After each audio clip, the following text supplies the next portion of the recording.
Experience. I'm Ryan Charpentier, joined as always by Ben Goff of Cinema Buro. We're going to be talking about, is it always better, more better, to have more seats in a theater? I think both of us are going to be in agreement, but I don't know that a lot of people think about the compromises that are made to add more seats. And I think once you think about it, it's going to make more sense, and you're going to be like, oh, if you hadn't thought about it before, man, this is almost common sense. But it's one of those things that gets overlooked quite a lot. But before we get into that, Ben, last time we spoke, you weren't feeling well. You were under the weather. Are you feeling Still better? am. No, Still am? Oh, man. Yeah. I'm sitting here with a Lemsip. Do you have Lemsip over there? No. Okay. I mean, we may do, just different name. Lemsip. What is Lemsip? Oh. Cold, max strength cold and flu. I mean, I'd love to say it's hay fever, but it's not. I just, kids in primary school, whatever you call primary school, like kindergarten, my youngest type age, just bring germs home, don't they, all the time? You're gonna get sick. Yeah, my immune system's shot. It's actually why I'm not going to come to Expo. I don't even know if I've told you this. I'm not coming to Expo this year because I just need a year where I avoid some germs. Well, I didn't want to see you either. So no, I'm going to give my immune system a chance, and I'm not going to come to Expo this year just to avoid some germs. So I'm going to laugh when you get sick anyway. Yeah, right. I mean, I'm never really well. So your body's like, we're sick every time this year. Begin late August, early September. We'll just make it happen. Yeah. It's fine. Happen. It's I've just found out that I'm going back to Asia next week that my wife doesn't yet know about. So she's going to read that message at some point and discover that next week I'm not going to be home. Maybe the week after as well. Same theater? Yeah, we're just going over to do a few tweaks and finishing touches and stuff. So yeah, I'm flying back out to go and play. And it's Tom says, "Man up, Buttercup." Oh God, is Tom on? Yeah. Oh, he set a diary reminder to come on the door yesterday. Right, so we'll be slightly controversial today, I think, because last week I failed being controversial. I thought I would get a bit more of a reaction when I said that some A/B testing is a bit disingenuous. But yeah, you thought you thought you knew where I was going to sit. Not just you. I thought the chat would be more like outraged. You know, we are confessing that this is objective, and there's me saying, well, there are some flaws to the way that A/B testing's done. Actually, it's not that simple. I thought I was going to get hammered for it, and we'd get a little argument. I thought it'd be fun, and we didn't. So this time I'm going to try harder. And I'm going to say it right. There is one correct way to design a cinema. This is a dedicated room, right? This episode, I've prepped some stuff, and it's dedicated room, the stuff I've prepped. The same things will carry through to multi-use, but all my prep is on dedicated. And I'm going to say, in a dedicated room, there is one correct way to do the layout. There are loads of ways you could do it, and all of them are wrong except one. They're compromises. They're wrong. Wrong. Okay, let's see where we end up. He's a man out there with a hammer. He may not hit the nail every time, but hopefully now I've annoyed some people enough to have an argument with me in the chat. It's not a compromise. It's wrong. What we're supposed to say, someone told me off the other day, I was on site, and they were like, "Oh, I've seen some of your YouTubes. You never say like and subscribe." I'm like, no, I'm too geared up on trying to have an argument with people for fun. No, what? We're not about that. We're not here to be famous. We're here to spread information. If people want to like and subscribe, fine, but that's not why we're here. Awesome. Anyway. We have already got a great comment, and I am so on board with what Derek said because it's going to set up the next hour. A cinema without 8 seats is not a cinema. So mine is not a cinema then. Throwing it out there right now. Mine is not a dedicated space then. It is well, it's a viewing room. So let's start. Before I bring up some drawings, I've taken the drawing I made for an episode before and I fiddled around with it to create some more options. But where are we going to start, Ryan? How are we going to start? Got a dedicated room, blank space. What are we going to do first? You got to figure out how big it is. Yeah, so the room exists, right? We've got a box. We've got a box with no seats in it, no screen, no speakers. Are you asking what the general populace does? Kind of, both. Tom's joined in. He doesn't have a cinema either. No, you definitely don't, Tom. I'm just going to wind him up. The reality is that you have to start replacing seats, right? If you start choosing kit, if you start putting anything else in, including the screen, before you've placed where your seats are going to go, you're doing it wrong. Right? Like, there's just no getting around that. Like, you got to define what the room is. And one of the biggest things, I love Peter and his car analogies. We always go back to this. We're going to have some of that today. When you're picking a car, one of the primary components of picking a car, how many seats do you need? I mean, if you can't fit the number of people in there that you want to fit, you're buying the wrong car. I'm just going to check. I think he sent me the slide specifically. I might be able to bring it up. So the analogy that Peter does best on this one, and we do use car analogies a lot, but the absolute best one to explain number of seats is, if you want a sports car, don't make me build you a bus. Yeah. Right. There are some really comfortable buses and coaches. Hey, I've traveled through South America on luxury coaches. It's like flying business class. They're fully reclining seats. It's lovely. We weren't trying to get there quick. We were trying to get there in comfort. That's fine. If you're looking for performance, you don't find a performance car with 16 seats. They don't exist, right? There is no car you're going to want to take on a track day that has 16 seats. That's not a thing, right? That's a bus. You don't take a bus on a track day. I mean, you probably would, right? But, theoretically. What does this mean? I mean, I would. Exactly. I know. I'm like, I bet you would, because you'd try and get the back end out. You'd be drifting it. I can see you. Even if you did it, you would know that it's a bus on a track. Like, you know there's going to be performance limitations, and you're doing it with those limitations in mind. That's the key there, is you can do this, but there are compromises that you're making in order to allow that to happen. Yeah, absolutely. And what I want to cover here is how sometimes adding more seats has no detrimental effect at all on the best seat. So your best seat is in a place, it's perfect, it's great for the room, and it continues to work no matter what you do around it. That's fine. Do what you want. Keep chucking them in. Where we've got a problem is when adding more seats starts ruining the seats you're actually going to use day to day. So it's probably time for me to pull up Vectorworks. Pictures. Show and tell.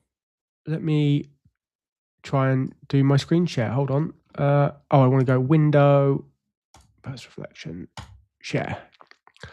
Hopefully, can you now see my screen? That work? Yeah. So let me try and reframe this a little bit and see if I can make that work. So, right, we've got the room that we used in a previous episode. Hang on. Right, I'm going to try and do this viewing the screen share so I can see what I'm actually seeing, not my actual screen. Right, so it's not a huge room, but it's not small. Internally, this room is just shy of 5 meters wide. You can do the conversion on that. What's that? 17, 18 feet? 5 by 6. So it's not a small room. So you're like 16 to 17 feet by 20 feet, somewhere in there. Right. And when we used this room previously, we put 3 seats in it. So if I simplify it down, okay. This screen has got a frame on it. I'm going to ignore the frame for simplicity here, right? Let's just quickly look at what our viewing angle is and see how nicely this works out. Oh, it's as if I planned it. Look at that. It's just over 61 degrees. That's a really fun place to be sat, I'll be honest. I used to have a preference a bit lower than this. The more I've seen really big screens, the more I have a preference to go quite big. So actually, I'm quite happy with where we put those 3 seats and that screen size. I can tell you how big this screen is because that will tell me. This screen is, it's a default off-the-shelf one. Right, it's a 16 by 9. It's 3.65 meters wide. So it's almost 12 feet. So 11 feet. Just 7'9" by 12 foot. as a 16:9, and that's a really nice viewing angle, right? So we could add the speakers back in there. Pretty happy. Keep the same seats, same room. How happy are we now? I mean, the main seat's fine. Hasn't changed. So exactly that. I've kept that main seat. I've literally just thrown another one in right behind it. So we've not compromised that front row. All the speakers, if I had the speakers back into this drawing, which I think I still have speakers in this drawing. Yeah, give or take. I can probably put some dispersion angles back on. Can I? Hold on. That one. Yeah, okay. So we can see some dispersion. Front left got moved in our other video to be a wide. Fine. Don't worry about it. But this is the new way of theaters, you know? Left channel. Yeah, no front lefts. No front left. People have been designing theaters wrong. Video and I haven't moved it back. You're not supposed to have a front left. So in this option, we've not compromised that front row, right? We've left it exactly where it was. Viewing angle's still great. Speakers are all lined up on it. Yep. I want to come back to this in a minute later, though, and talk about potential compromises. 100%. But we've now got a real problem with that back row. If you're ever planning to use it, they are not good seats. No.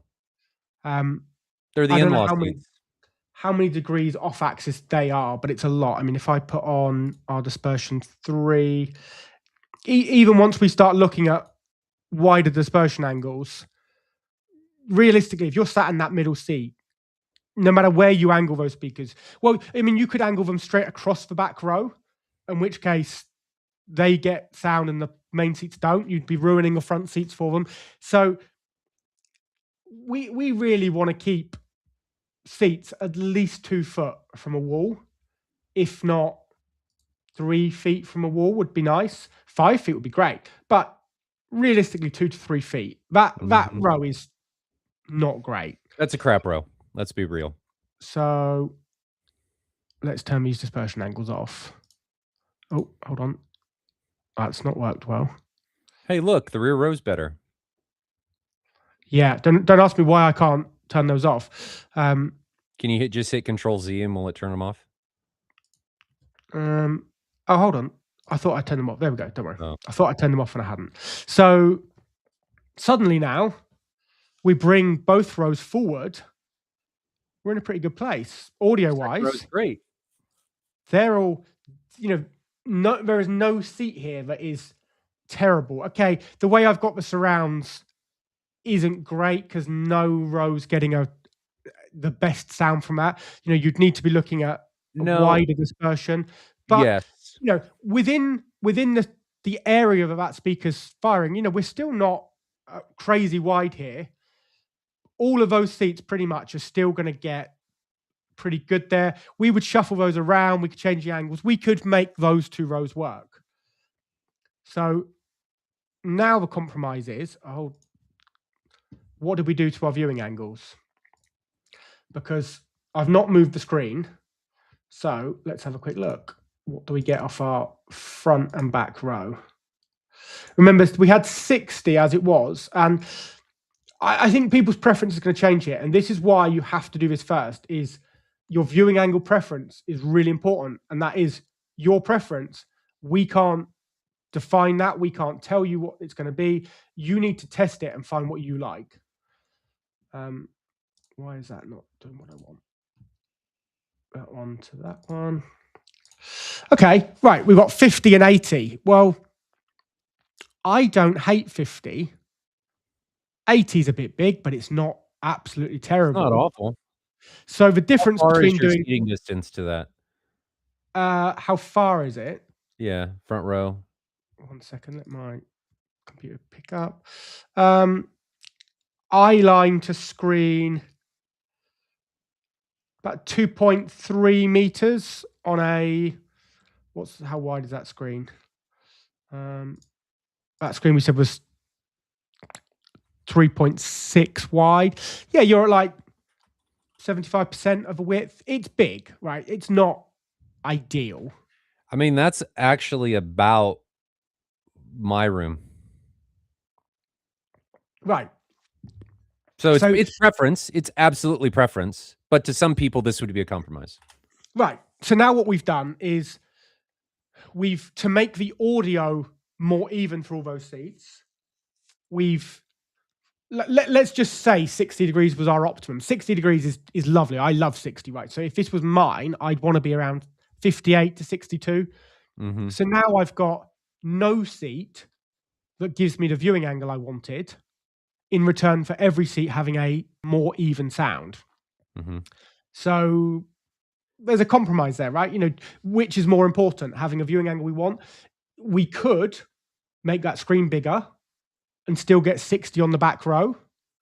We could make it smaller and bring the front row down to 60. So now you've got to start balancing where we've put those seats against how big we want the screen to be. But you can't choose the screen size till you know where you're going to put your seats, right? So this becomes an iteration. You're going to go around in circles. We could place the seats, change the screen size, doesn't quite do what we want, move the seats, adjust the screen size. You're just going to keep it around.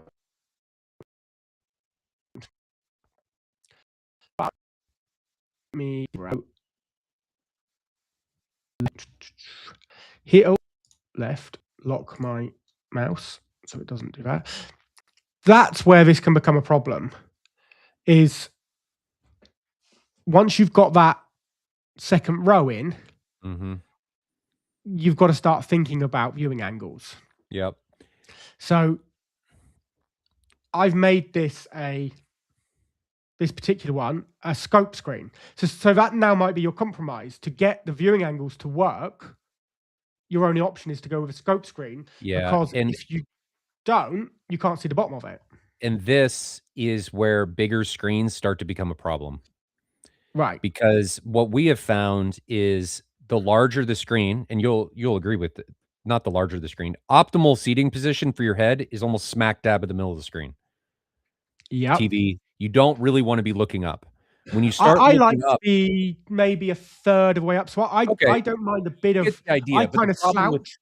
The problem with this is, even in the front row, your head height is almost at the very bottom of the screen. Yeah. Right. So I just turn that back to a 16 by 9. If you want a 16 by 9 with clearance, look at it's now hitting the ceiling, right? That's look at the viewing angle of where the head would be to the top of the screen. Oh, and people don't consider this. They always look at the horizontal viewing angle, but they fail to look at the vertical viewing angle. And if you want big screens, this is the only reason that I think this works in the Experience Center, is because your eye line is smack dab in the middle of that screen. The screen runs wall to wall, floor to ceiling. Yeah, and 40-degree head tilt to the top of the screen. That's awful. That's not good, right? That's not good. So you've got to kind of start to think now, what do I want? Apologies, I'm trying to use two different mice here. What do you actually want to achieve? So second row's not bad, though. No, the back row's not terrible, but I mean, look how high the screen is in the room. Yeah. Where are you going to put the speakers? Like, if you put the speakers at ear height, they're only just going to clear the row in front. They're going to be right at the bottom of the screen. You've got, I'd like the speakers to be more middle of screen. Well, if we put them more middle of screen, they're just sailing over the heads of that back row. The reality is, with this limitation of this much head height, I would not do a 16:9 screen. I don't think it works in that room. So if we turn it back to a 235, Vectorworks doesn't have 2.39 as standard, but it does have 235. That's now the size it was. It's much nicer, right?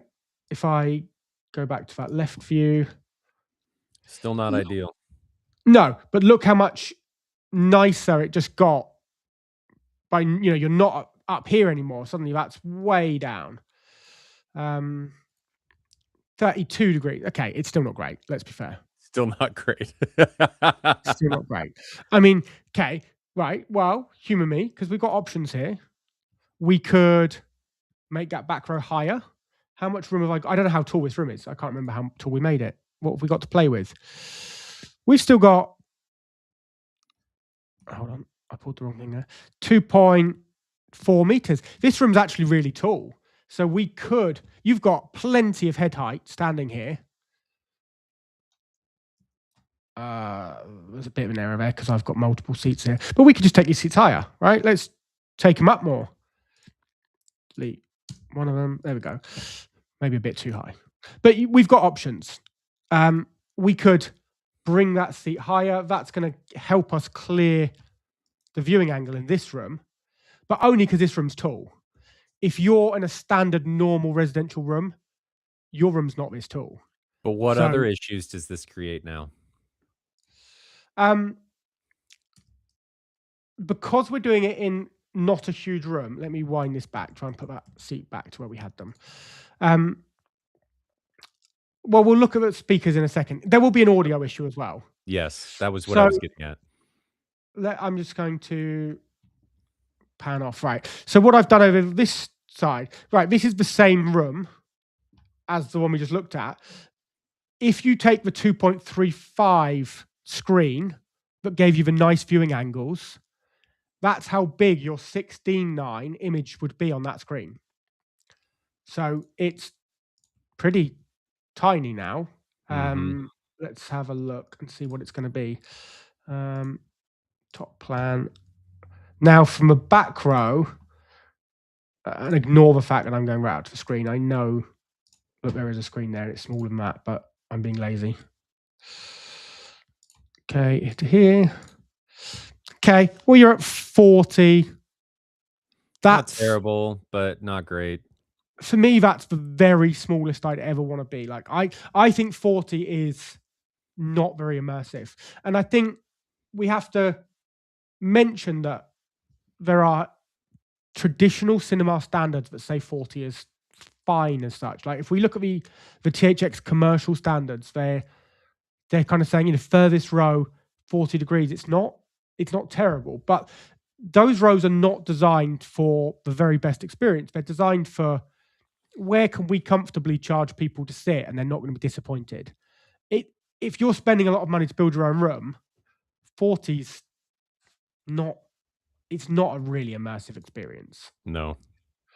But now your front row for 16:9 actually suddenly becomes quite good, I think. Grab that angle. Because we were a bit big on the front row before. 7.5, that's not terrible. So you're almost now in a position where the back row is pretty nice for scope. The front row is pretty good for 16:9. I could live with that. You set the audio up in a way that actually we've got a calibration for front row, calibration for back row. I just change seat I sit in, if it's scope or not. That, I don't think squeezing 2 rows in here is beyond making this a good room. I think you can still make a nice room in that size with 2 rows. You're pushing it. I guess it depends on the level of compromise that you're comfortable with. Right. Absolutely. Exactly. And that's the thing, is how much compromise. So at the moment, I've got 6 seats in here. Let me find. Oh, it hasn't frozen. Let me find. Okay. This version. What do we think about an even number of seats now? In one row? Well, I mean, here I've just done them on the back row so that you can clearly see the difference. But even's interesting, isn't it? Like, from a center channel perspective, I can live with this, especially if we're using coax speakers. The amount that this seat and this seat are off axis is maybe kind of moving to ideal for a coax speaker. So actually, this might be more beneficial than the row ahead if you're using coax and you want to be slightly off your reference axis. Like, that might be preferable. It might not. The question really becomes now, if I turn on surround left and surround right. So I've done the math already, and I'm going to say math because most of the people watching are US. We all know that really it's mathematics, right? And that there's an S on maths. I'm just humoring the fact that most of his Mhm. viewers are American. Okay, you can just tell us that we're dumb. It's fine. Yeah. No, it's just No, I get it. misused language. It's fine. So I've done that. I won't share that screen because it's, well, we can, but realistically, from a surround speaker to the middle of that arm, which is where you'd calibrate it, is about 2.1 meters.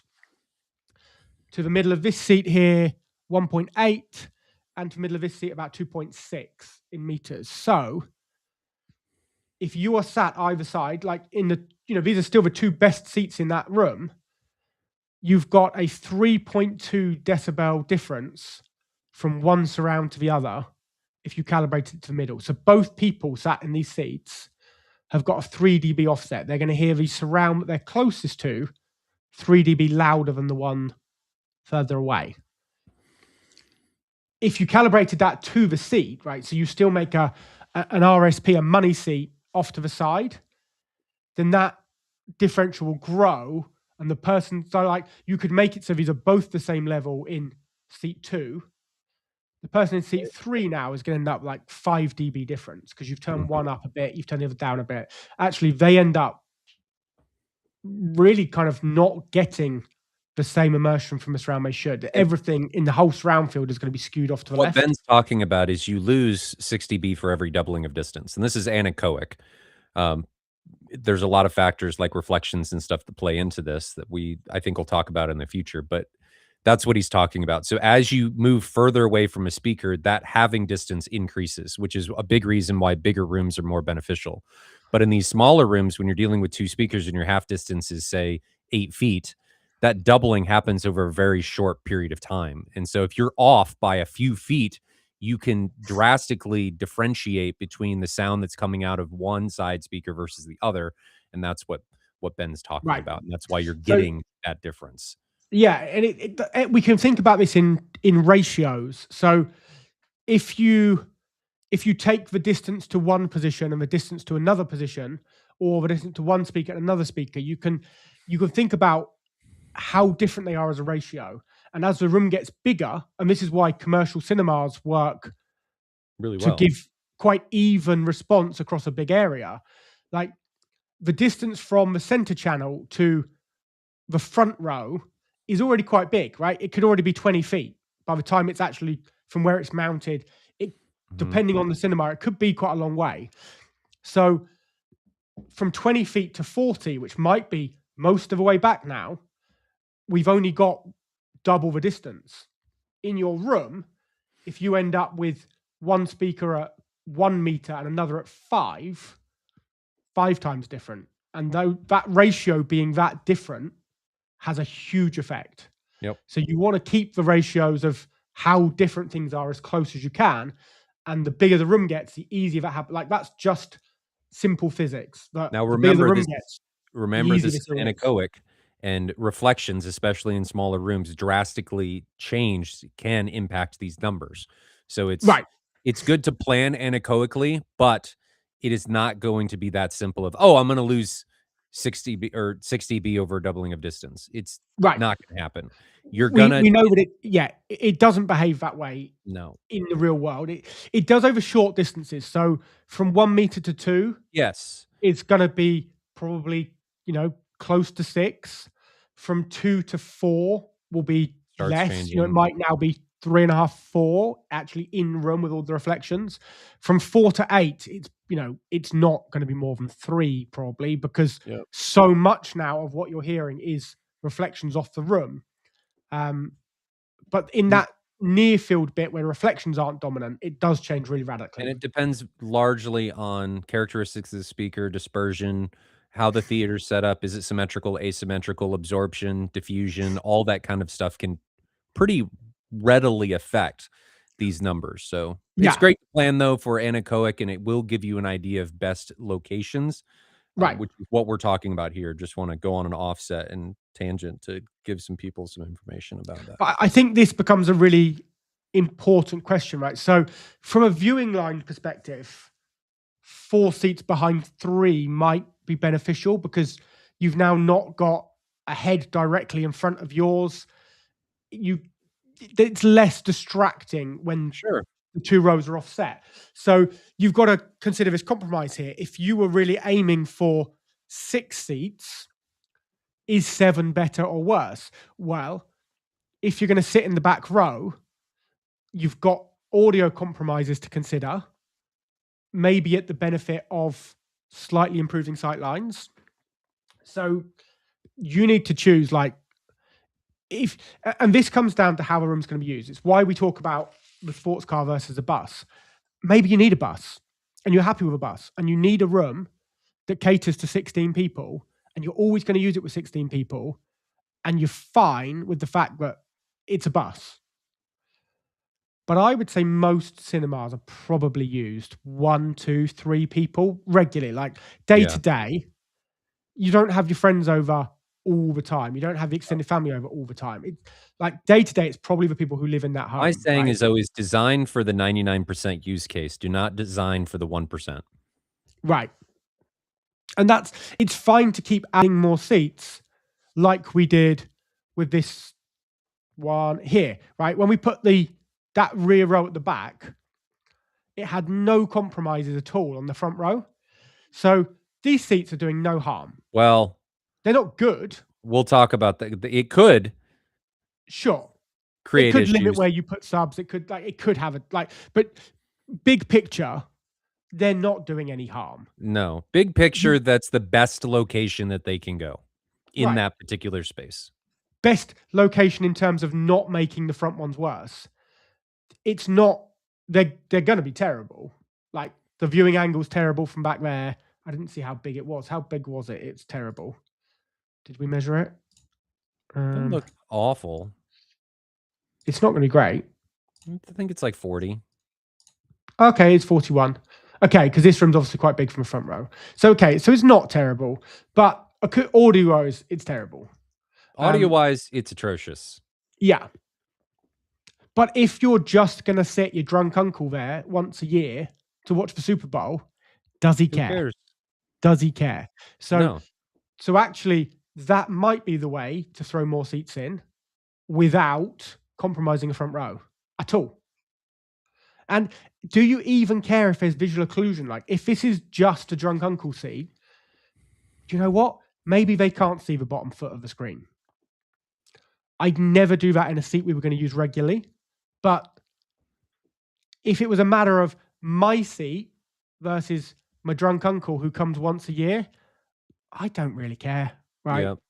I genuinely don't care how bad that seat gets if it's only used once a year. Design for the 99% use case. Do not design for the drunk uncle.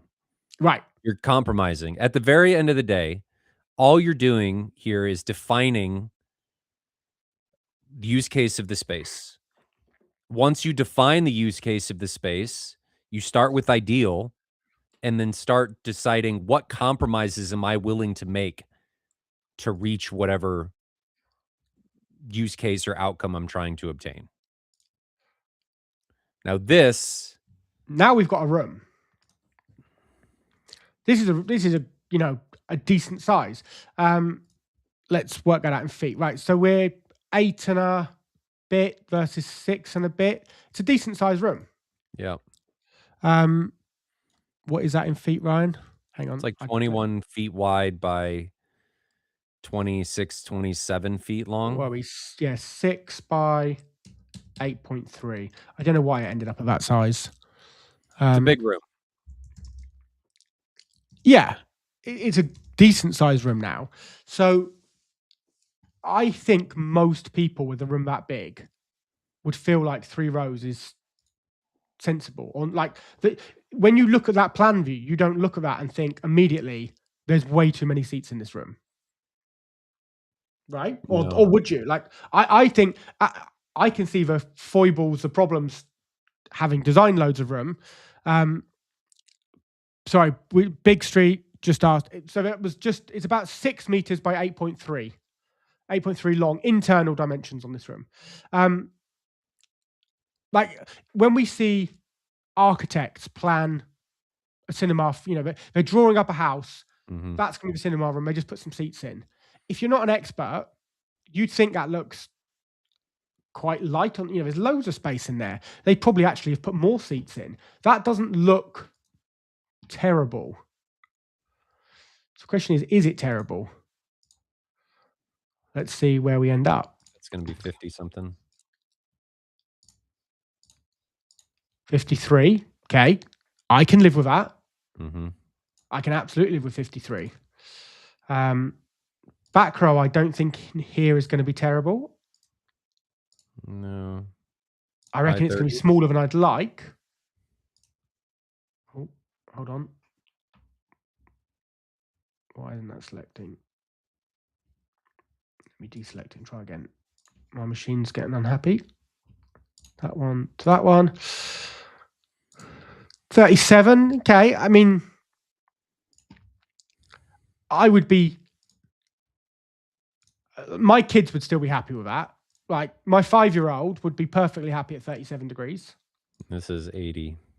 High 80s. Yeah, right. Nearly 90. My 5-year-old would not be happy at nearly 90. That's not a row that nobody in my direct family would ever want to sit in that row. That's too big for my wife, my kids, for me. So now you've got this whole row that is a waste. No one really wants to sit there. Mm-mm. And that's fine, except for what it does to your viewing angles, to your sight lines. These are not big risers, but you've got to see over that screen. It's oh, hold on. Okay, yeah, actually it's from the back row, not too bad. But in this case, from the middle row, even where I've got that screen, and that screen's already touching the ceiling, you still can't see over the front row. So the really nice row actually can't have that size screen because you won't see the bottom of it. That's a shame. So what would you do in this space? Because personally, I would take out the front row, put the new front row on the floor and raise the second riser. And then lower the screen. I mean, you've got a load of options. I would want to keep my ear height off of the halfway point of the room height. So I don't even know where the halfway point of the room height is. Let's find it. Midpoint. Okay, so I definitely don't want my ear height on that. That's gone really badly for the back row. I hadn't checked that before I did it. Yeah, but if you lower the mid row and then raise the back row, it stops being a problem. Yeah, we'd get away from that.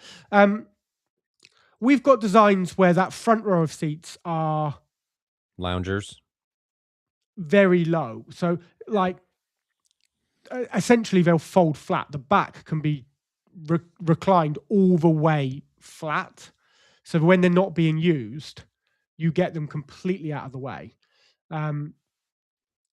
If I had choice, like depending on how the rest of this house worked, where it is, what the conditions are, I'd quite like to dig a pit for those speakers. I've seen that done plenty of times. Imagine if we could actually just build a...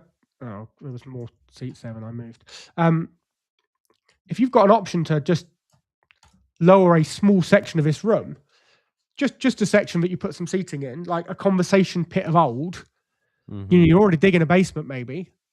Well, you might be able to make, without making the room bigger overall, just a small section you lower to get a front row of seats in. I could live with that.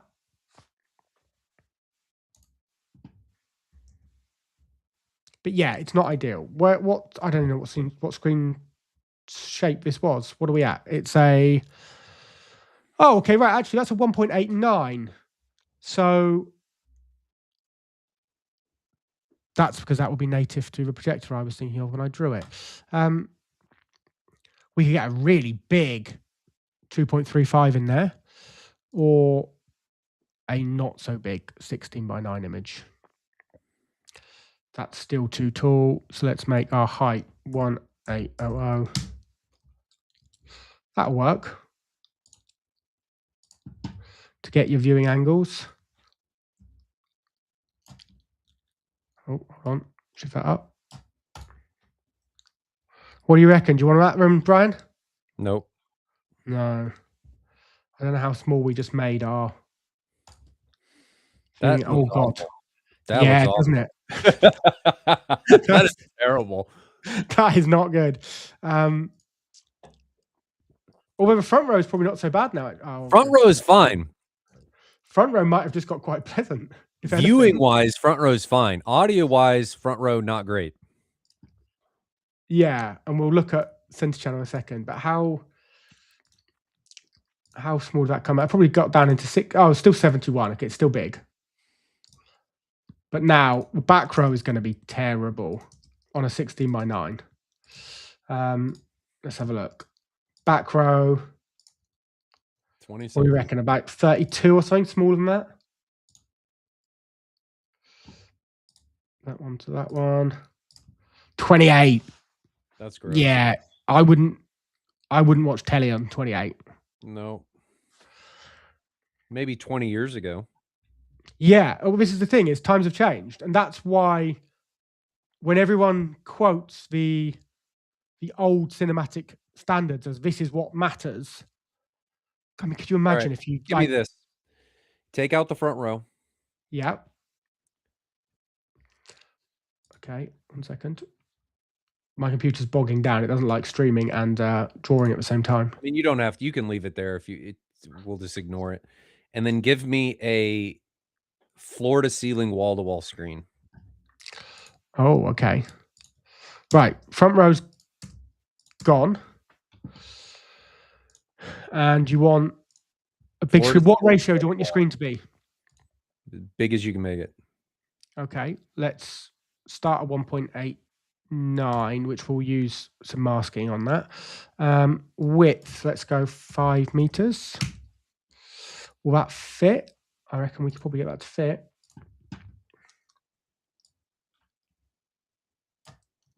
Yeah. Yep. Then lower the front row to the floor.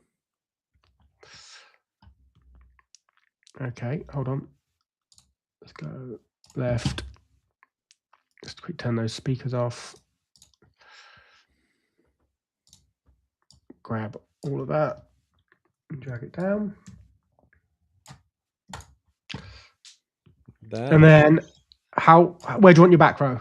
I don't know that you even necessarily need to move it. You would want to move it off the halfway point, but you're pretty close. I'd probably raise it a little bit.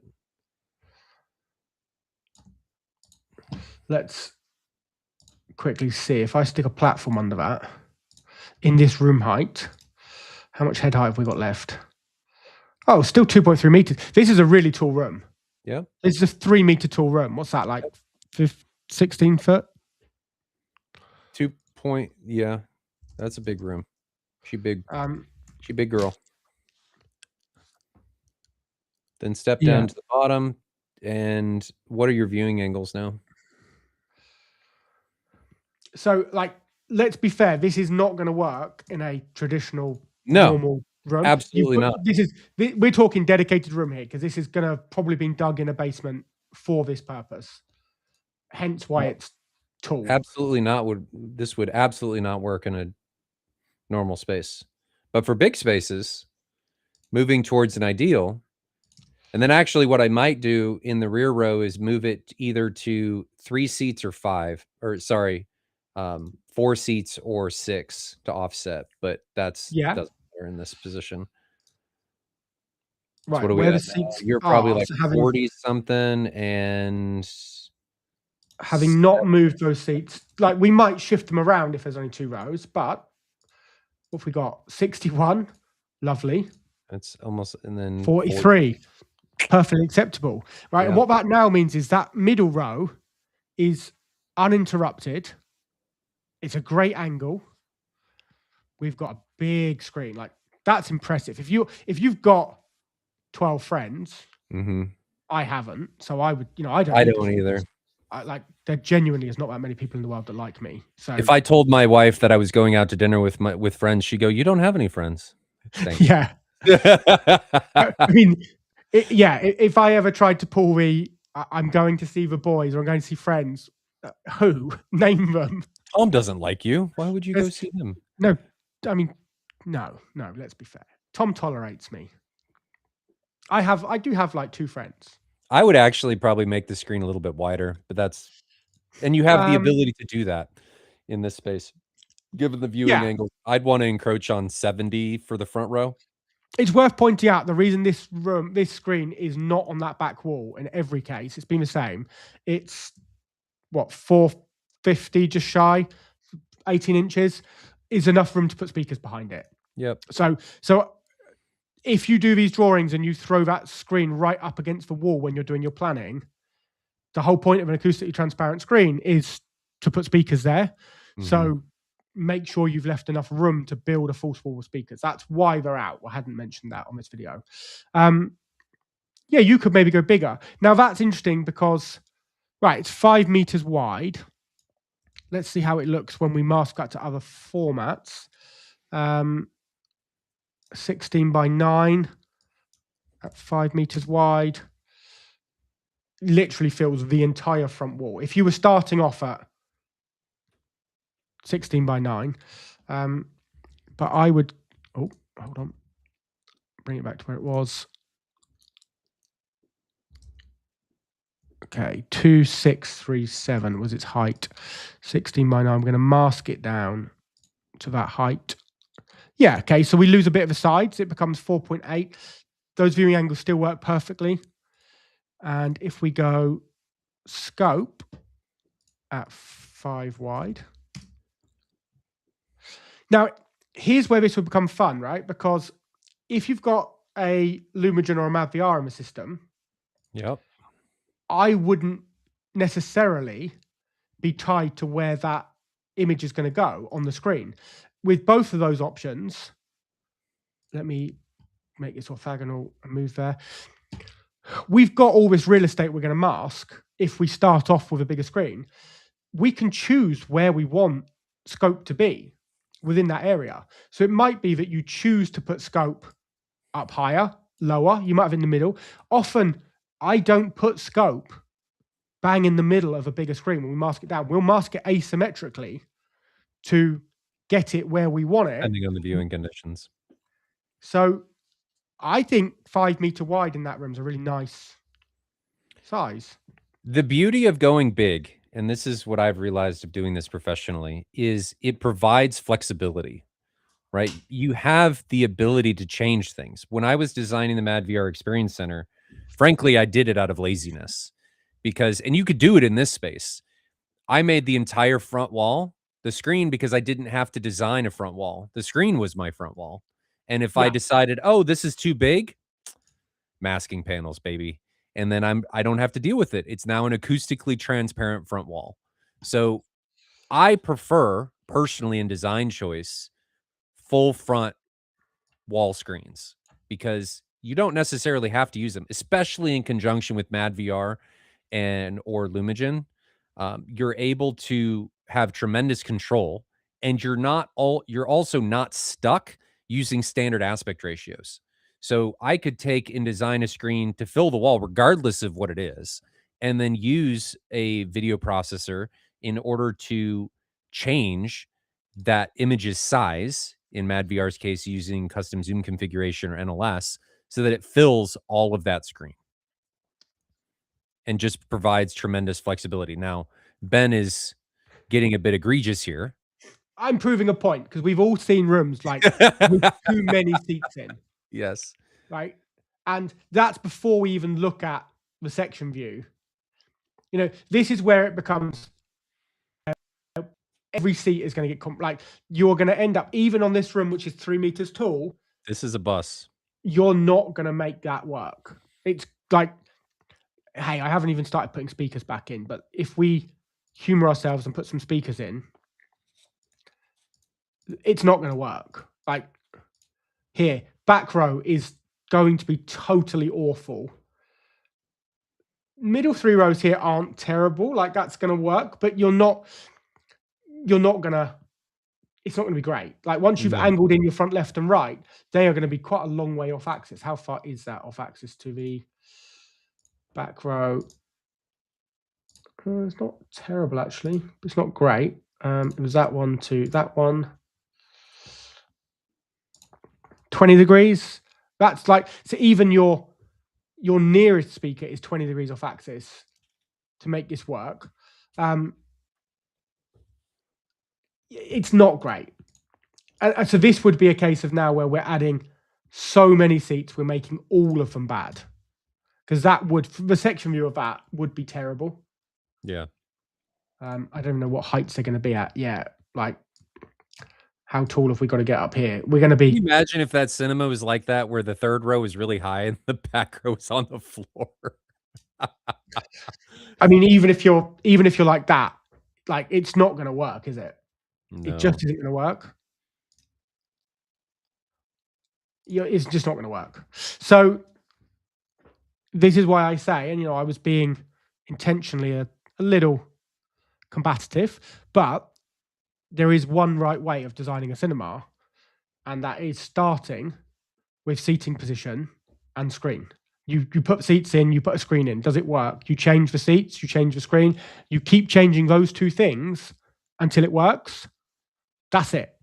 That is the only correct way to lay a cinema out. Then which projector you choose, like all of these things, what the screen fabric is, does it need a video processor? What speakers are you going to choose? How many of them? They are all determined after the number of seats you've got in there and the screen are placed. They're used as tools to make that experience happen. But to dictate what that experience is, you have to define the number of seats and the people going in and having that experience. Right. Again, do not design for the 1%. Define and figure out and spend time thinking about this. How is this space going to be used? It may not be a dedicated cinema. It may not be a dedicated theater, and that's okay. You may find that I want this space to be used for this, and this as well. And that's fine. But as long as you have that definition, you can design the space with those needs in mind. If you don't 100%. do this, and then you try and jam that into a space that's already been designed, you're just going to run into a bad time. You're going to have experiences that are lackluster or not meeting your expectations. And it's not the proper way to do this. Everything is used as a tool to meet an experience, to meet a definition. And if you don't define the definition or the experience you're trying to have, you're going to use everything as a hammer. And that's not the right way to do it. Right. I'm going to upset some furniture suppliers now. But seats are expensive too. They are. Right? It doesn't matter where, if you go and buy specific cinema seats, they are expensive. So the difference between 3, 5, 8, if you've got a fixed budget for a room and you start dropping budget, right? You're burning a lot of budget on seats that you're never going to sit in. Well, not only that, I don't like cinema seats. No. Personally, I think the seat, not enough people talk about this. The seat itself, in a lot of cases, is a compromise. Yeah. Think about how high a lot of cinema seats are and how a lot of them, when you're sitting in them, your ear line is below the back of the seat. What does that do to all of your rear surrounds? Right. Can't hear it. I've used, for all of these drawings, I've used a cinema seat on purpose because they've all got an arm between every seat with cup holders. Okay. I don't like traditional cinema seats with arms. If I'm watching a film with my wife or my kids, I damn well want to sit with my wife and kids. I mean, Ben, we would cuddle too. It's okay. Yeah. Maybe that's when I do need Tom. Steph might lend him to me for a little cuddle. Tom, you're needed. So, I don't like. I can live without a cup holder. I'm fine. There's other ways around cup holders. Like you can. I saw there was a short on Facebook, and it was somebody that just took a tabletop and then used corner braces on the bottom and just screwed in a flat piece, and they just put it between the cushions. And then I have one for the MadVR Experience Center that I bought off Amazon. It's a box that has storage in it, and then it has 2 cup holders that are on gimbals so that it won't spill, and I can just sit it, and then I've got cup holders.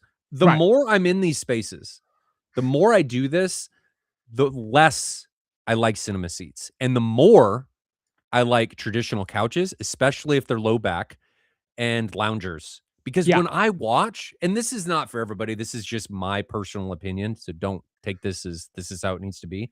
I like to sprawl out. I don't necessarily like my legs going straight off. I'm usually laying kind of sideways. I'm Yeah. doing something, and I want a more inviting space. To me, a cinema seat is not necessarily inviting. It's kind of closed off in its own little bubble. And I don't think people think about this enough. The Right. aesthetic of the room, people are like, oh, it needs to be this, this, and this. Man, the aesthetic, if it's not inviting and it wants you to feel comfortable there, you're not going to use it as much. Yeah. It's just not going to happen. And this directly impacts how many seats are going to fit in the space. Right. Defining how you want to use it, again, how you want to enjoy the content, how you want to be in the space defines how many seats are going to fit. Now, there are some chairs, and they are quite expensive. Movia makes Yeah. some that I really It's my like. stuff. They are super expensive, but they're super cool, where you have a traditional chair couch that moves into a chase lounger. So Yeah. you can have the best of both depending on what you are, but they do get quite expensive. What I have now, I just have a center traditional seat, and then the outsides have chases, and it works great. And you know Yeah. what? That entire couch was probably the same amount cost wise as one cinema seat. Right. And that's interesting, that Shay's point. Those rooms I drew, I was giving just about enough room to recline a seat, but not enough room to recline it and then still walk round it. Yes. Realistically, you're going to space those. If they're all recliners, the row spacing is going to be way worse than I drew. Yeah. Like, we were showing kind of like best case for how close you could scram them in. Now, the one I hate it. It drives me nuts. Is those arms are fine, right? If you want traditional cinema seating and you want cup holders and you want arms, it's great. If you have an even number of seats in your main row, so whatever your best row is, just lose that middle cup holder, right? Have at least two seats that are both quite close. Even if you go like two singles with an arm and then like it's a double in the middle, have a double in the middle where and my favorite double would be like for that double to maybe be a fixed chaise and it doesn't have a middle. So you can, if you're on your own, sit bang in the middle. Like, it's a 2-seat sofa, but it's like, it doesn't have a gap to fall down, right? So you make a 2-seat bit. If there's two of you, you're quite close. You both get a good sound. If there's one, you can sit perfect. What drives me nuts is when the arm has got the best performance in the room. And that's just frustrating, isn't it?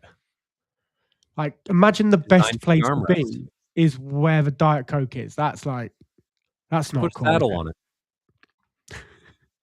All right, so we talked about viewing angles. Now let's talk a little bit about speakers and the issues that I run into with them. Because even in some of those ideal spaces where we were talking about, oh, this is great viewing angle wise, they can create issues with speakers.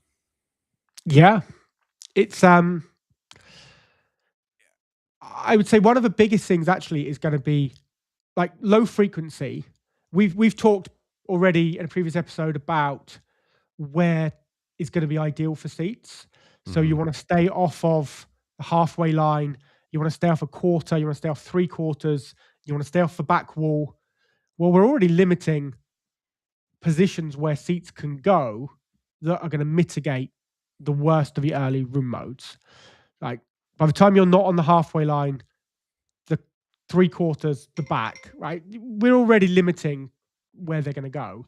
So for low frequency, that's a challenge. But where do you even put subs? If you've got a huge riser, now if you've got 3 tiers and you're pushing out that back row pretty wide, where do you physically even put the subs? Don't know. Don't know. It starts to change everything. Like, when we showed that subwoofer diagram a couple of weeks ago, showed it in 2 dimensions. It's easy, right? We just lay them out. We come in quarter points. Well, suddenly now you've got 3D elevation. Like, rear subs have got to come up. They're going to interact differently with the riser than they do with the room. Right? The bigger that riser gets, the more of a challenge it gets. You've got to make sure it's solid enough that it's not boomy, because you don't want it like becoming another source of audio. You don't want it to ring, but you don't want it so stiff that it's boring and there's no tactile feel through it. The more seats you put in, the more complicated that riser gets, and it's impossible to keep on getting every seat to sound good as you keep putting more in. So, like the learning here, I think, is if you are focused, like if you're going to use this room as a small family, 2, 3, 4 people, position those seats. Oh, just use one row. Right. Get those in. Then anything you can put around it without moving those at all, fine. But as soon as you move that row to get more in, consider if you really want to do that. Yeah. Consider if the compromise is worth it. I argue that the majority of theaters that go in, you don't need more than one row. I think in most cases, you don't. And then if you add more people, the people that are going in there for that temporary experience, in most times, do not care. They're there for fun. They're not there for ideal. Hell, even if they are there for the ideal, you give up your main seat because you get to experience it all the time. Bring in beanbags, bring in temporary chairs. Maybe you put a bar or like a low top table behind the couch, even though that is an audio experience. You're able to get, or a compromise, you're able to get more seating in without leveraging these poor compromises that happen from permanent dedicated seats that you're bringing into these spaces. Less is more, guys. The more seats you have, the more compromises you're going to have to make unless your space is absolutely enormous. I didn't draw one row of sofa seats and a bar, but that's in a small room. I do that quite often. I do that quite often. It does create some audio issues that can be present back behind, but if you're willing to deal with that compromise, it can be a great time. I had that in my previous theater. I was unwilling to do it next because the current theater is, hey, we're going uncompromising as much as possible. But for a lot of people's use cases, it's a great option. Yeah. Great option. And I love how things evolve what we don't even find in Discovery. So like I have a room where we did this, a lovely sofa. It had a fixed chaise at one point. It's got some recliners. So like this wonderful sofa that would seat the family who live there, right? 2 adults, 2 kids, enough seating. And during Discovery, we talked about, you know, when the football's on, like proper football, not like hand egg, like actual football. You know what hand egg is, right? Yeah. Just checking. So we're going to have more friends over, and the bar evolved to sit in this space at the back of the room for when friends come over to watch football, and it's going to be beers and it's going to be friends and sports. And when I went back, first time I went back, kind of, and the client's wife was not initially convinced. Right? Why would we want to put a bar in here? That's weird. Like not convinced of the idea. We showed her some renders of it, and she liked how it looked, so we proceeded. So I went back and kind of like, how are you getting on with the bar? Oh, I love it. It's amazing. I use it all the time. Right? I wasn't expecting that. She went, no, it's brilliant. The kids have their friends over. I have a coffee morning on the back with the mums. We fill the sofa up with kids and we do coffee on the back row. We love it. Like we use that bar all the time. How many times has Barla had beers friends on the back? Oh, that's never happened. Right. So the one that wanted it doesn't use it, and the one that didn't want it is the one that uses it. Thankfully, it evolved, and actually, they love it because it really worked for them. But we didn't find that out in Discovery. We never would have come to the you're going to have a coffee morning on the back row while the kids game and do what the kids do. Never uncovered that, but it's how they use it, and it does make that space way more multifunctional. Like it's a dedicated room for entertainment, but now you can do a lot more in it as a family with guests and friends than if they tried to squeeze 2 rows of seating in, they would have it would have killed the whole room. Can you bring up that subwoofer active diagram that you have that shows the waves and how they propagate through the room? Do you have that available? Maybe. You've put me on the spot there, and I've got no idea. I'm not good at filing things. I've got no idea where I filed that. Oh, no. It would have been a GIF, probably, I made it as. I know where everything of mine is. What do you mean? I'd hate to see your desktop. Yeah, it's not great. I have no icons on my desktop. The easiest way to find it probably isn't how I'm... Oh, do you know what? I found it. Look at that. Bring that up. I say I found it. That isn't necessarily true, but I'll explain what I've got and why it doesn't matter. Right, so let me hit play. 1 second. I just need to work out how to make it play now. I can make it play as when I'm previewing it. Maybe you sent it to me. I think that's what you did. I did, and I think you had issues making it play as well, and then we worked out how to make that work. It's fine. I'll share my whole desktop, and I can do it that way. I'm going back. I'll find it. It's trying to make a GIF play. That's fine, right? Spot. I found him. Which one Got it? is Right, I'm going to beat you to it. It's fine. I've got it playing in a fairly big screen. Right. Share entire screen. That one. Share. Oh, did that share? There we go.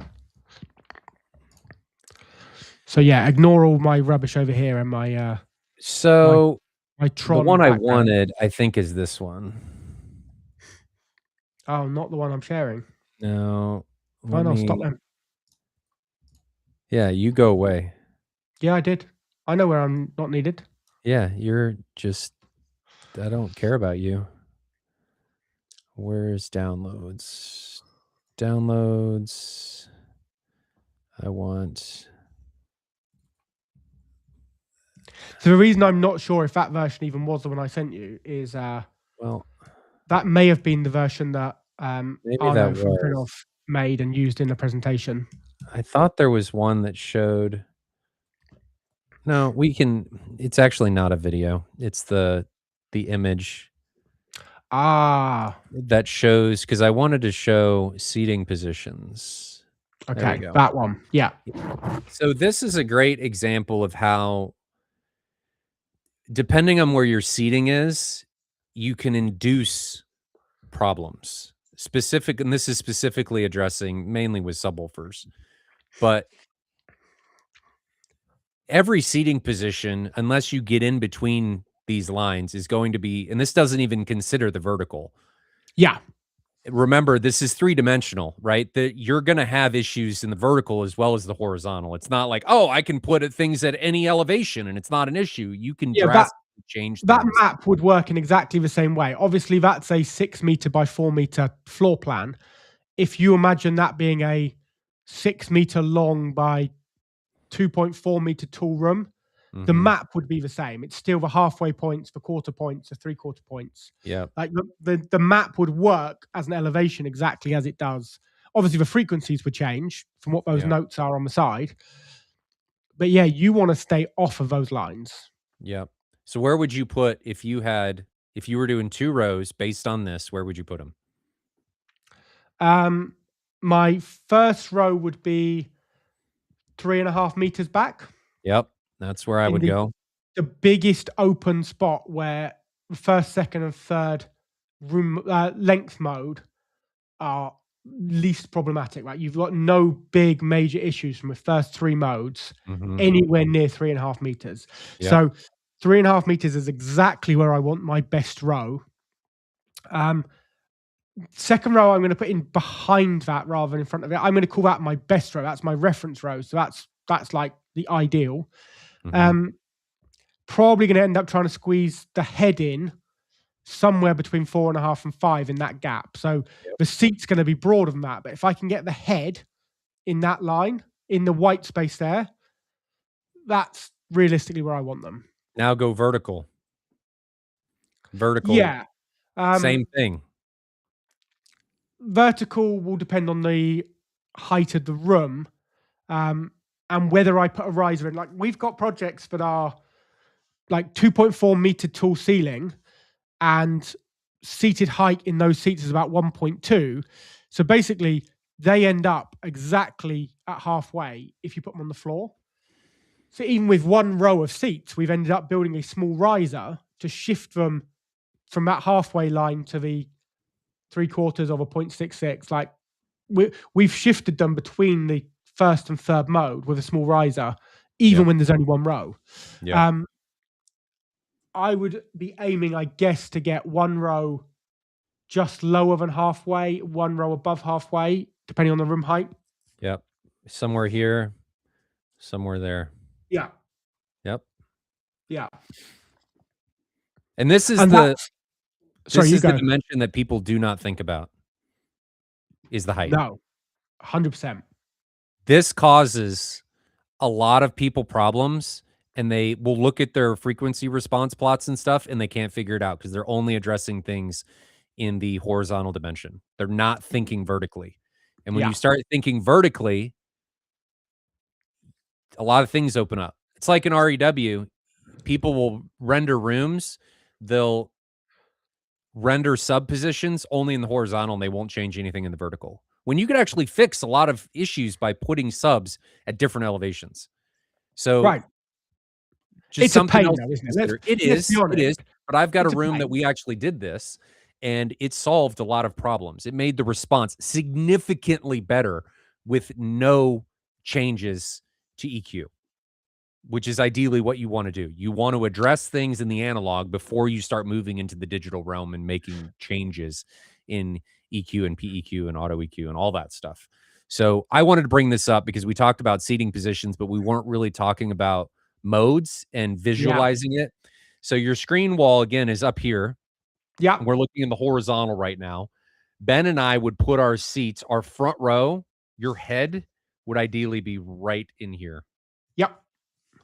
3.5 meters, about halfway up between these two mode lines, so your second and third mode. And then your second row would be on a riser that would go right here. Yep. And if you're on a couch, this is the other benefit to couches, is your seating height is typically lower.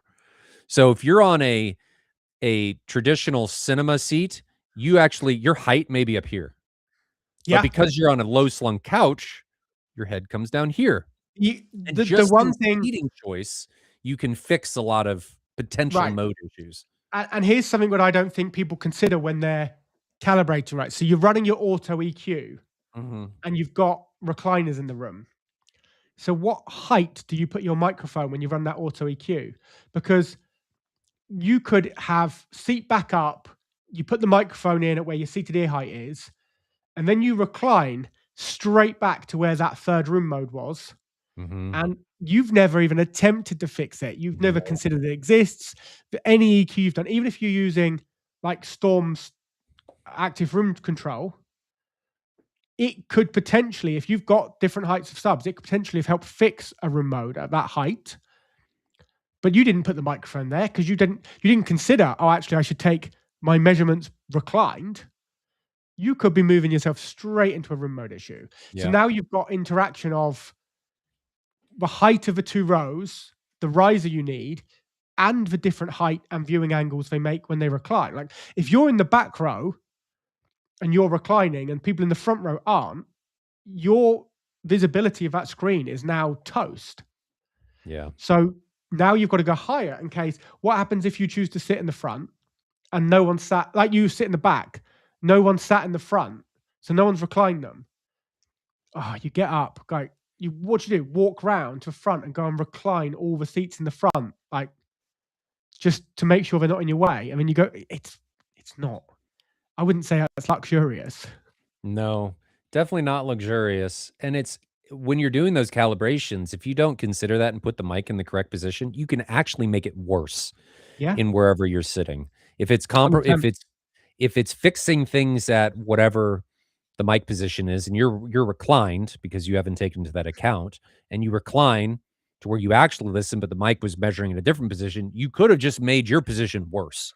100%. So mic needs to go, the reference position for the mic needs to go where your head is. Where your head is going to be when you're listening. Yeah. And the last thing, one other thing to talk about with mics is I honestly don't like the idea of everybody leaving the room when you're fixing issues. I don't know how I feel about that. How do you feel about that? It's interesting. I mean, like, I guess when you say everyone leaving a room when you're fixing issues, you're thinking of the amount of rooms that we've been part of on show floors when there's a lot of people potentially in a room. But here's the thing. I've already admitted I don't have many friends. If I built a 12-room system, how would I even do a calibration with 12 water-based absorbers? But you'd want I'd have yourself to rent in there, people to is sit my in the point. room while I calibrated it.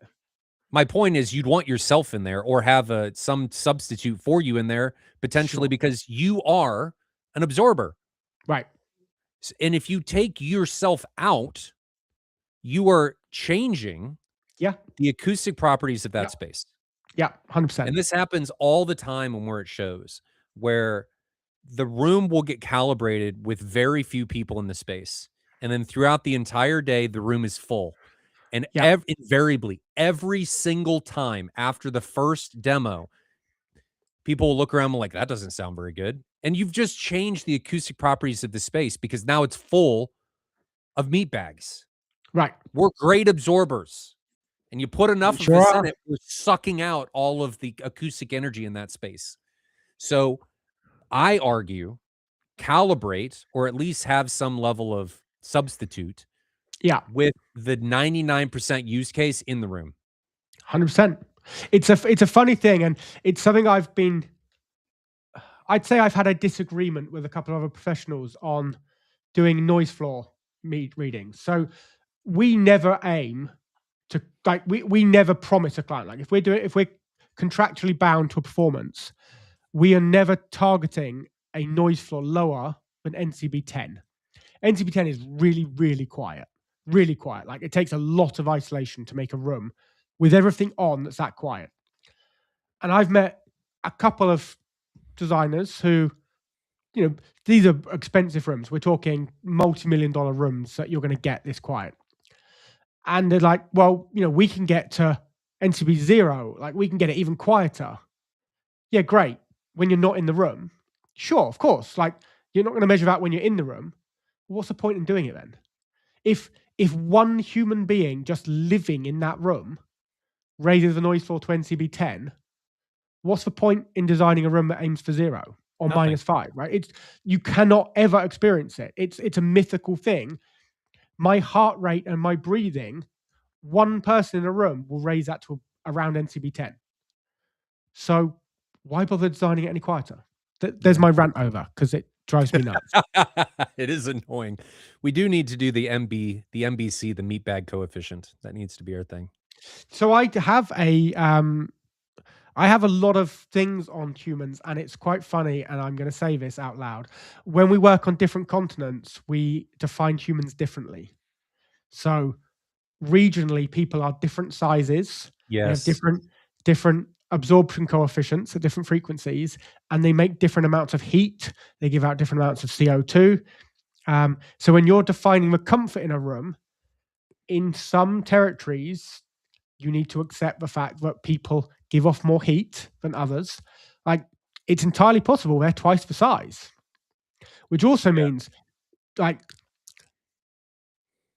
seats in the US, let's be honest, are quite big often. Like, when you get a dedicated cinema seat in the US, they often have quite a big seat pan width, like 24 inches or more. I've seen 26, 28-inch wide seat pans.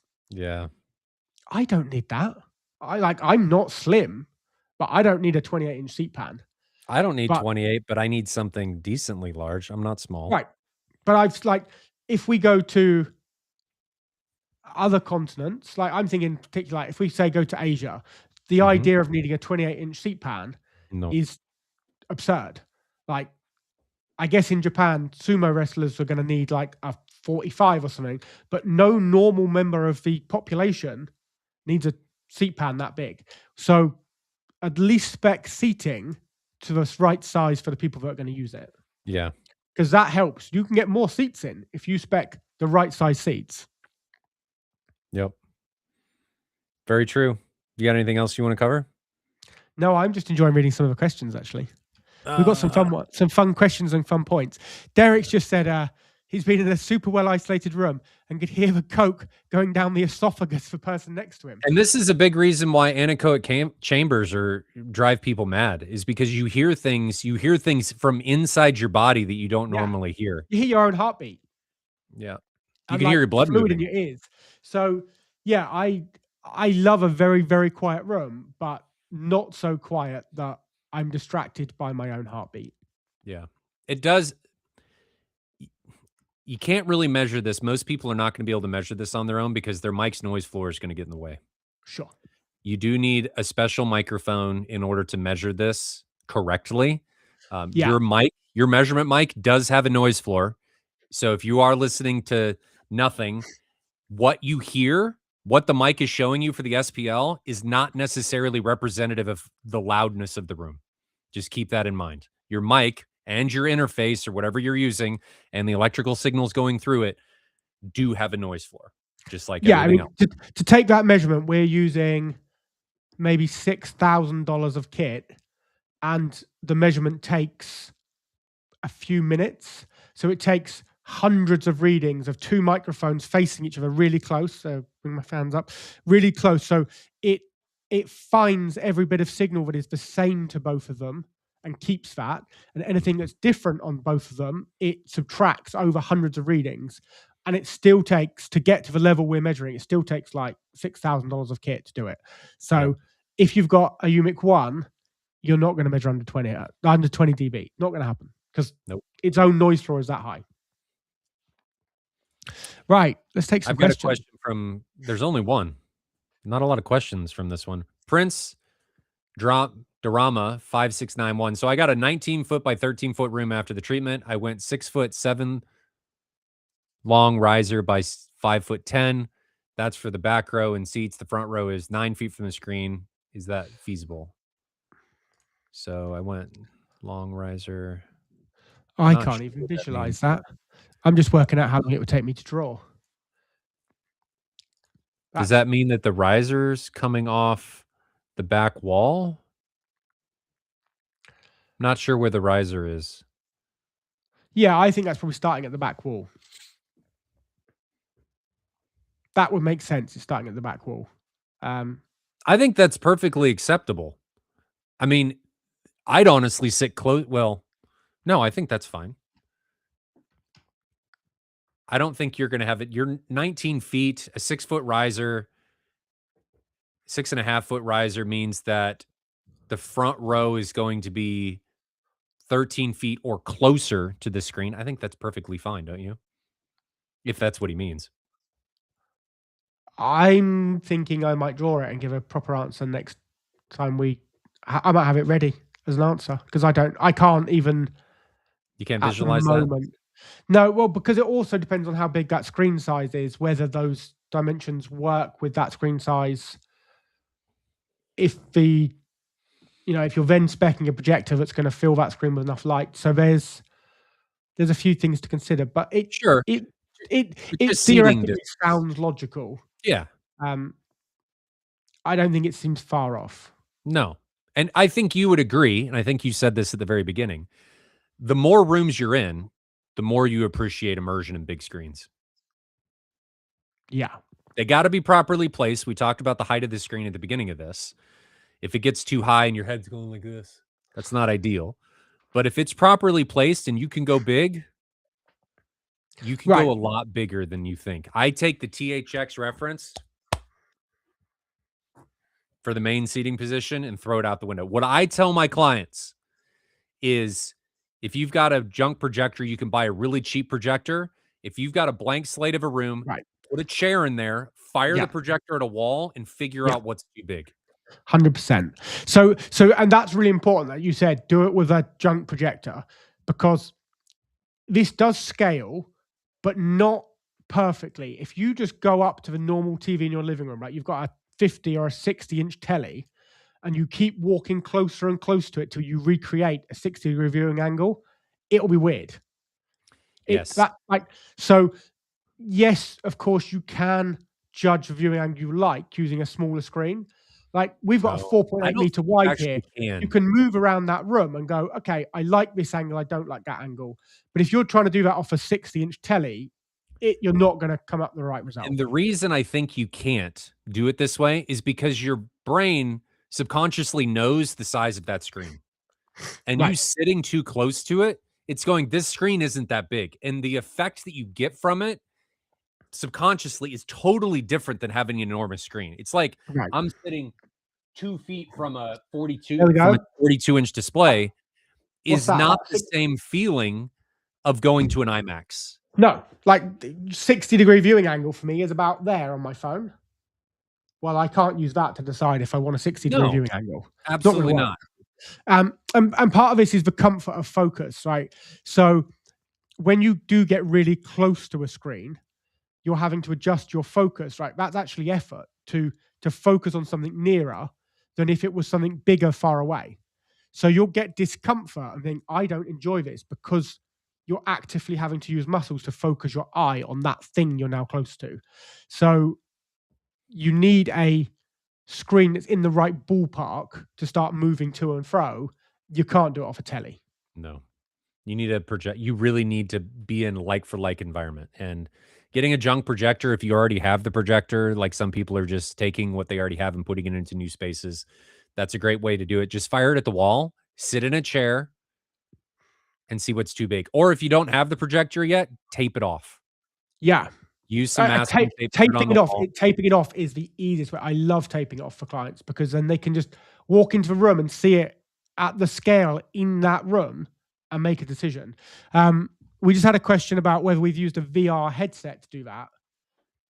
I haven't. We have signed rooms off using VR before, so I have built a full 3D model and let the client walk around it using a headset. I've personally never used that to define screen size. I don't know how well it would work. It should work well if the VR is good enough. Yeah, but I'm not certain. The reason you could get away with that is because it tricks your brain into providing other objects that scale to a different reference. So if I'm looking at an object in 3D, and I know this from flight sim and stuff that I've done with 3D, your brain can get tricked really easy if it can't see anything else and it is able to pick up other things that look like the correct size.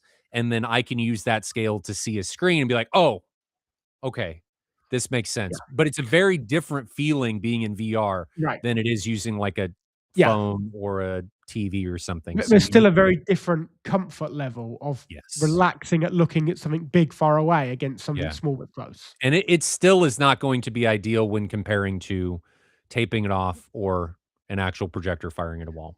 Two more questions, or actually that was the question asked by Croson. What about using VR to decide what your preferred viewing angle is? Yeah, so answer that one.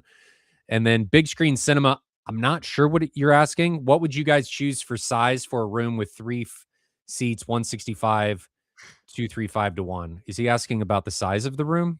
I think that's what he's asking. Size of the room for 165-inch screen. Hold the phone. I'll give you an answer to that. So that's one row. Let me work out the exact size. Oh, that's not loaded. I'm going to work out exactly how big a 165 is. Let's make one. Hold on. I'm going to draw a 165 screen and I'm going to see exactly what its dimensions are. This is very close to my room. It's a 235 and it's going to be 165 inches. Oh, that's really irritating because the tool I'm using doesn't do diagonal because I only work in width. It's about 100, or just say 100 and, well, I can get you a calculator. I know what the 16 by 9 is. Hold on. I can tell you.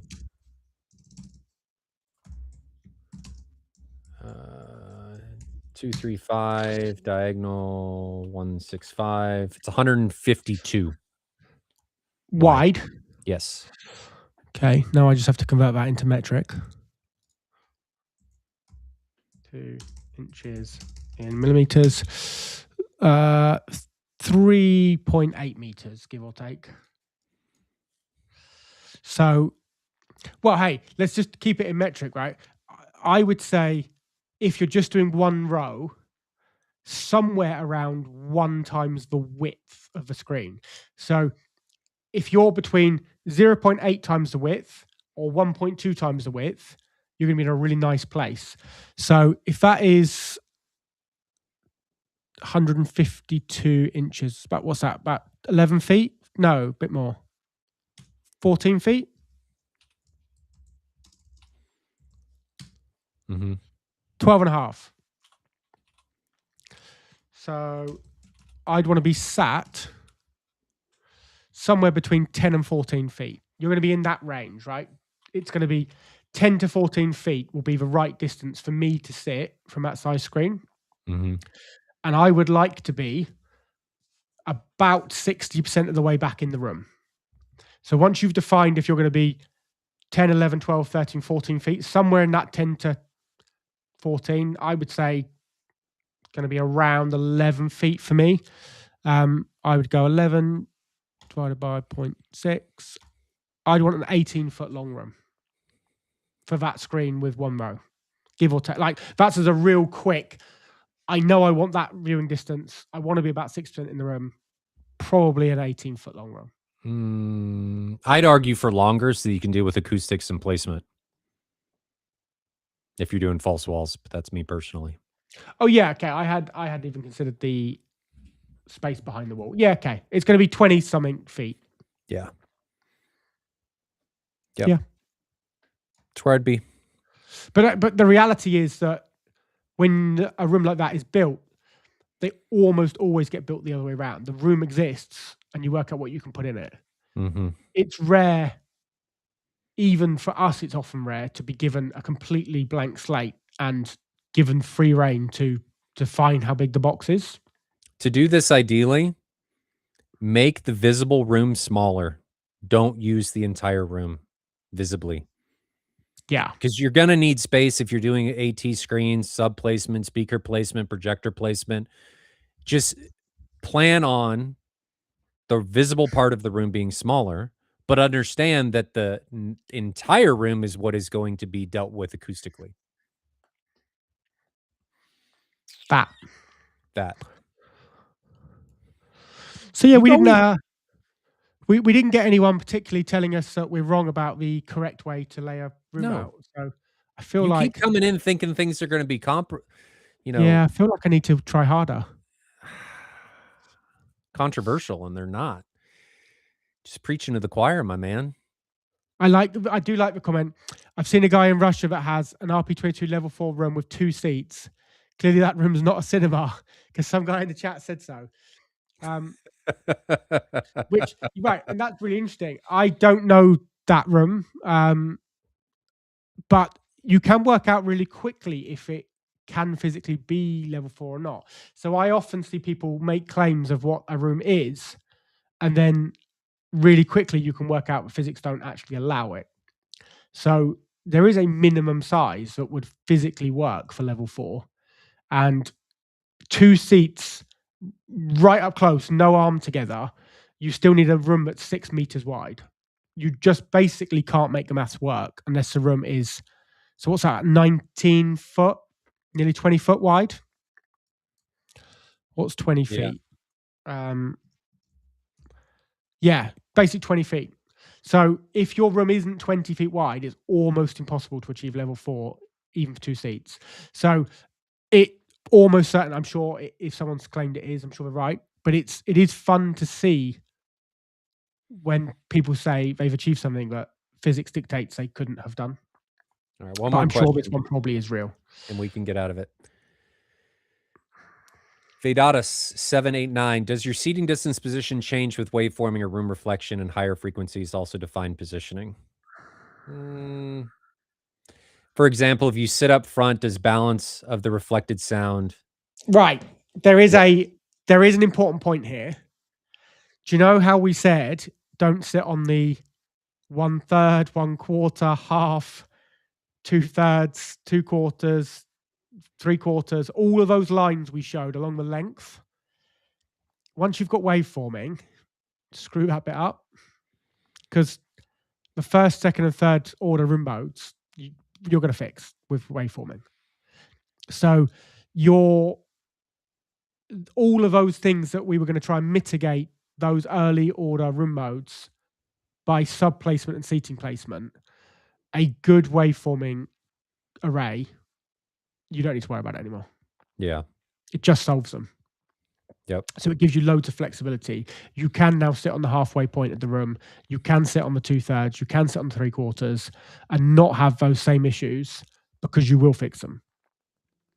The key things are you want to be a minimum of 1 meter from a back wall. So waveforming does not work correctly as such. Like you won't get the full effect of it in the last meter of the room. You need a little bit of space for its effect to really work.